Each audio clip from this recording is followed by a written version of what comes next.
اس video میں قرآن سے آپ کو 7 موسٹ امپورٹنٹ پوائنٹس بتانے جا رہا ہوں جو آپ اپنی زندگی میں اپلائی کر لیں گے تو انشاءاللہ آسانیاں ہی آسانیاں ہوں گی۔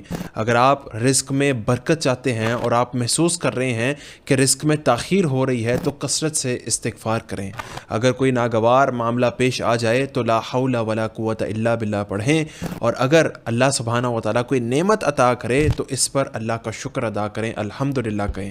اگر کوئی آپ کے خلاف چل رہا ہے تو آپ یہ دعا پڑھ سکتے ہیں، حسبی اللہ علیہ یتوکل المتوکلون، میں اپنا معاملہ اللہ پر چھوڑتا ہوں، بے شک اللہ اپنے بندوں کو خوب دیکھتا ہے۔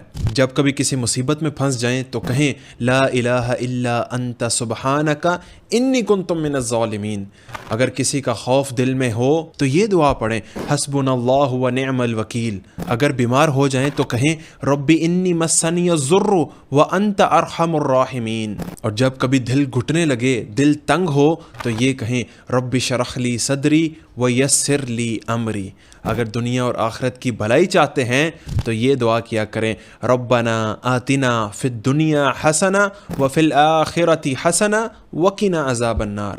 اور اگر کوئی گناہ سرزد ہو جائے تو پڑھیں رب اغفر وارحم وانت خیر الراحمین۔ یاد رکھیں جب بھی کوئی پریشانی آئے تو اس کا حل آپ کو اللہ کی اس مقدس کتاب قرآن پاک سے مل جائے گا۔